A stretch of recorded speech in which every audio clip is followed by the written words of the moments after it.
Maha. Jai Gurudeva, good morning.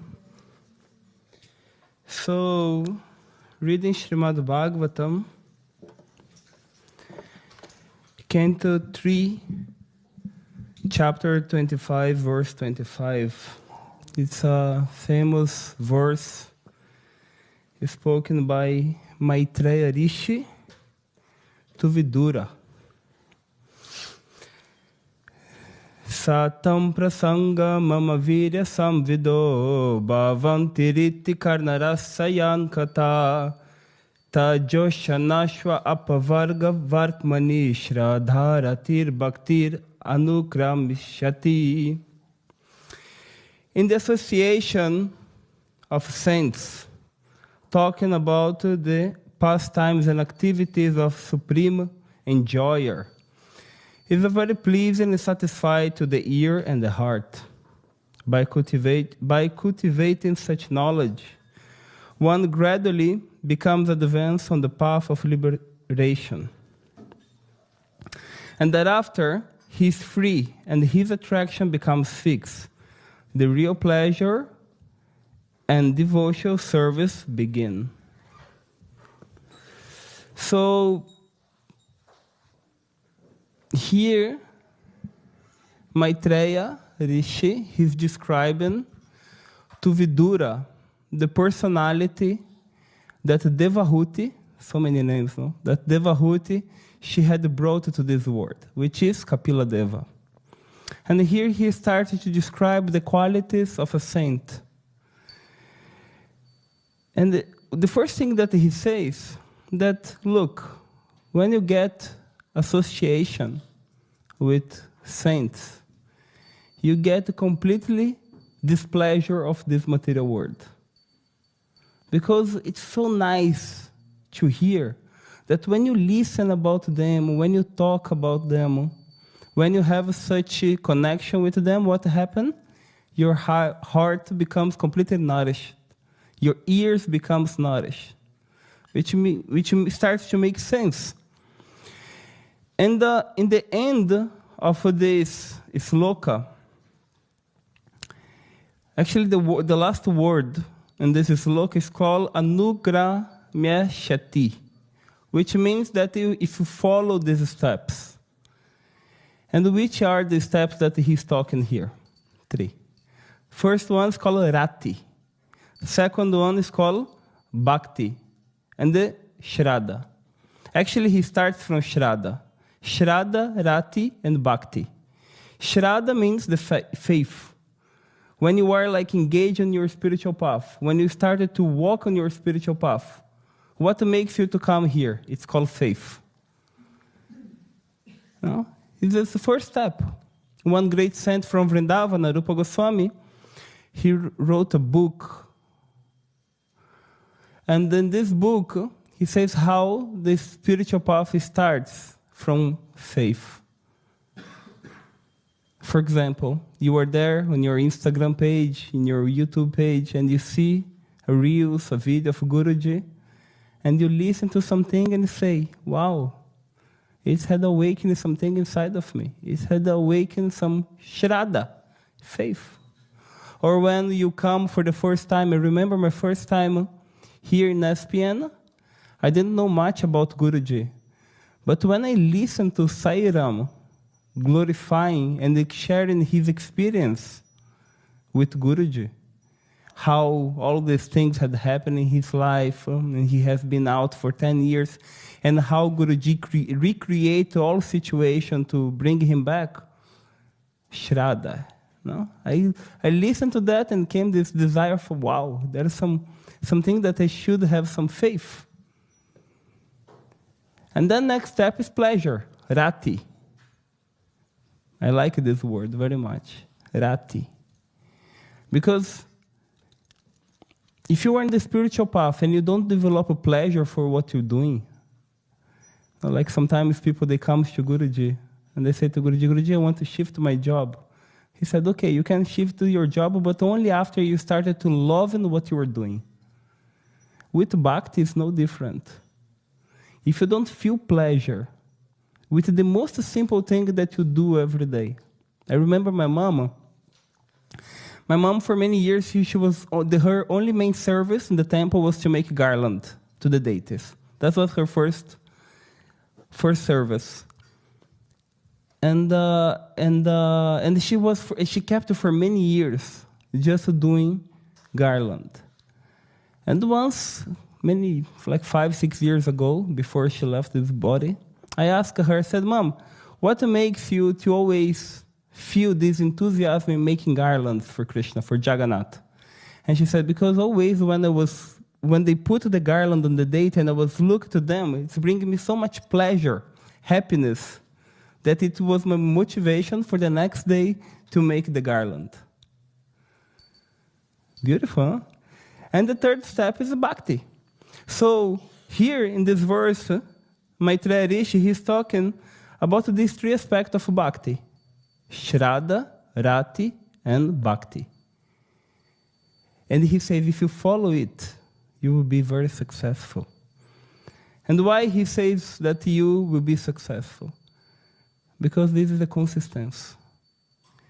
You cannot start some spiritual process if there is no enough consistency. This consistency comes when you started to understand the heart of the devotees. Because, you see, sometimes we wanted something like very high. I wanted to understand Krishna. I wanted to understand the inner Swarupa of Paramahansa Vishwananda. But in my point of view, maybe I can be wrong. It will not be possible if you not start from the devotees. No, one example that I like very much, I remember once in Mauritius, I think I shared it a couple of times. One devotee went to take some Mahaprasada, some prasada, and someone said to him, no, don't take the prasada because this prasada belongs to Guruji. I said, okay. Then he started to walk. Was some kind of conflict. It was in between them was some kind of conflict. And then Guruji, he came right away. He sat on the Vyasasana. And his first question was, he said, today I will give satsang, but instead of you ask the question, I will ask the question. What is the greatness of a devotee? And the devotees, everybody was saying, the greatness of a devotee is this, is that. And everybody was giving a different answer. And Guruji, he said, no, the greatness of a devotee, that he's always willing to serve another devotee. So, here, Maitreya, he's talking about exactly these things. When Guruji, he talks, for example, you are the next saint, you have to become a saint, is to recognize your inner institution. In Chaitanya Charitamrita, he's not here. There's one verse that says, Jivera Swarupa Hoy Nityera Krishna Das Sekera Tatashta Shakti Beda Beda Prakash. That the real constitution of Jiva, of soul, is to be Nitya Krishna Das, to be an eternal servant of Krishna. But to get into the position of that, Shraddha, you have to have faith. If you don't develop the faith in the Guru, in the teachings of the Guru, if you don't develop Rati, which means the pleasure, if you don't engage into this pleasure of what is this thing that they are talking, I need to develop some taste in my life. I need to develop this taste to listen Harikatha, to listen the Satsanga. I need to develop the taste to chant the holy names of Krishna. I need to develop this taste to be in the association of devotees. Otherwise, it will not be possible. Because if you not emerge into it, if you live just a life in the superficial, it's not possible. Sometimes people say to me, Prito, I really like a spiritual path, but when I see these things of so much, surrendering or engaging or giving yourself, it brings me too much trouble. Because bhakti cannot be superficial. Bhakti is the most simple process of, let's say, practice, the yoga practice that we can perform. But at the same time, it's so complicated. I remember when we had a temple, there was one boy, and he had like this tendency to every day bring a flower to the deities. And he was a bit funny, a bit cuckoo, a bit... but every day he was picking up a flower and bring it to the deity. And once, one devotee, he was on the phone, and he was saying, this boy, he's amazing. Every day when he comes, he brings a flower to Krishna. Pritu is here every day, he never brings a flower to Krishna. I looked at him and said, I will grab you. No. Because bhakti is that, is when you started to have a pleasure. Rati, when you engage, you started to engage into simple things and simple activities. I love when Guruji he says, for example, don't complicate too much yourself. There's one kind of shastra that is called Niti Shastra, which means logic. And in the Niti Shastra, it's described that a person that is always looking for some kind of happiness, living a life running behind material stuff, and not looking to please the Lord, there is no real happiness on that. Because Krishna had been established let's say, he had established the conclusion already. When he's talking the Bhagavad Gita to Arjuna, how many times he used the word mam, which means like to me. Or he says the word mana, the mind, more than 100 times. And why he does like that? Because remember to engage your mind to me. Remember to engage your actions to me. Remember to put all these facilities that you have that can make you to really develop this attachment. That's why bhakti is not something so complicated. But it should be this consistency. And we don't want to develop such consistency. As much as we say, please, you can, you say, no, I can't. No? There's always this fight. So, Maitreya Rishi, he established the position of sadhu. And what he says here? He says, when you listen to the glories of sadhus, the saints, when you talk about them, when you understand their life story, it's so pleasant. It brings so much pleasure to the heart, to the mind, to all the points of your body. And this is the concept of sadhu jivana. And Krishna, in the Bhagavad Gita, he said where he resides, in the heart of the saints. That's why if you wanted to feed the baby, which is in the womb of the mother, you feed the mother. You don't go straight to the womb. You go to the mother. And by feeding the mother, you feed the baby. And the devotee is the one who is always caring. So that's why it's important to develop this need of like, how can I serve you? If I learn how to treat everyone in my present moment, and I treat them, look into them, like I'm seeing Guruji into their heart, this is the highest taste of bhakti. The highest one. And this comes from simple things. For example, we had just a few days ago the Just Love Festival. Imagine how many guests, newcomers came here. No? But I will tell you something now that is really difficult to develop. How many of us had stopped with some newcomers and talk with them, welcome to Shri Nilaya, and just have like a little bit of interaction.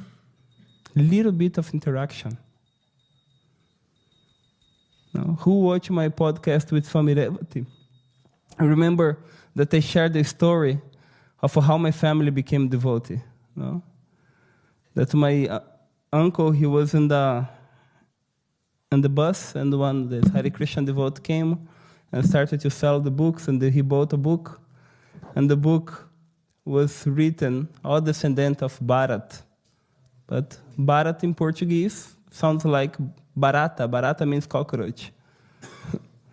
And when he read, he said, wow, we are descendant of cockroach. It's not logic.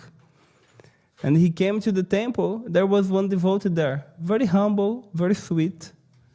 And this devotee was explaining to him. And just the way that this devotee explained to him the words of that book, just the way, was enough to my mom tell me I had met the most sweet people in the world. Just the way. So that's why when we're talking about bhakti, bhakti should be that. If I have given, like Risharadaka was saying yesterday, if I have something, I need to share it with others. I need to give it to others. And in the same way, that's the consistency. I have something super pleasure. Wow, there is a newcomer here. There is a person who is coming for the first time. Maybe he's coming here because he saw the picture, the photo of a samosa in the news. Maybe he's just coming because of the juice. But let me give him something higher than that. But for that, we should not be greedy. When Kapila Deva, he comes, the first thing that he tells to his mother, Devahuti, he said, okay, you are my mother in this life, but other lives I was your mother, was your father. Don't think that we have such connection. Don't be attached to this body conception. I came here with a purpose. And what he does, he started to speak about Sankhya Yoga, Bhakti Yoga. That's why it's very important to learn the third canto of Srimad Bhagavatam. Because the third canto of Srimad Bhagavatam is called the simple steps to you to understand your inner position, your inner constitution, who you are. And when you understand who you are, you understand the concept of sadhujivana, the heart of a devotee. And you understand what goes in the heart of a devotee, and you become so attractive to the heart of a devotee that he will see the first quality of a heart of a devotee, of a real devotee, that you will see on his heart, that he doesn't like to waste his time. Everything is very precise. Like I was sharing a few days ago, when I was traveling with Guruji in Hong Kong, we were just passing the streets, and he became really sad to see the people looking to the bars and the restaurant. And he was saying, look, people, they are making like a huge queue to go inside of that bar, to eat the food that he doesn't need to eat, to have a drink that will not be good for his body, but it still sounds like inside, in that queue, they make this longest, huge queue, and they think that they will find something there. And simultaneously, Guruji is passing by them. No, but what you need is passing by you right now, Grab to his feet and go into that way. So that's why I love this verse, because this verse is saying that what is the concept of bhakti? How is the concept of bhakti? And the concept of bhakti is that bhakti is not pleasant. No. Once one devotee, he asked me, who is your favorite satsanga speaker? No? And I said, I like this devotee, I like that devotee, and I like that one devotee. I like these three. And the devotee asked me, wow, you didn't mention Guruji. I said, yes, because Guruji is not what I like to listen, it's what I need to listen. It's the remedy that I need. The concept, when you want to listen what you like, this is called manoranjana, what please your mind. No, what please? I remember I had one devotee, he just wanted to talk about Rasalila, discuss about Rasalila. But once I asked him, okay, you wanted to talk about Rasalila, you want to talk about the most personal relationships that Krishna had with the gopis, but are you qualified for that? You need to listen to the things that will change you. That satsanga which will change you, that satsanga that will really not give you manoranjana. Manoranjana is something that we don't need. We don't need it to please our mind. Krishna, his name is Manoranjana. One of the names of Krishna is Manoranjana because he can please the mind and the heart of all his devotees. But we don't need to look to just be pleased by listen what we want to listen. We listen what we need to listen, what the Guru comes to give. And what he comes to give to us, this is the real Manoranjana. It's that thing that will make you change.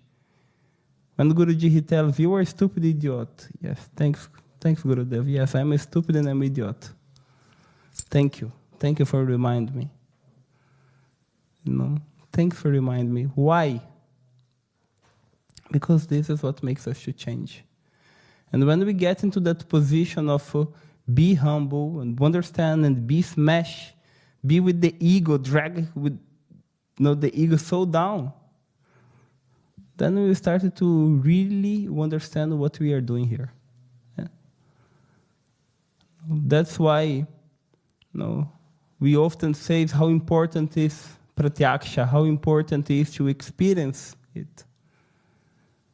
And experience it means to be open.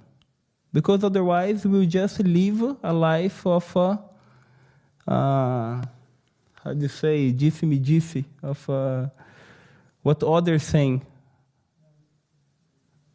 I heard what happened to that devotee. I heard the experience of that devotee, with that devotee, with that devotee. But your own experience is not coming. So that's why it's important to learn how to develop this taste of Rati and Shraddha. Have a faith and Rati. Feel pleasure, feel happiness for what you're doing. Okay? Thank you very much, Jai Gurudev.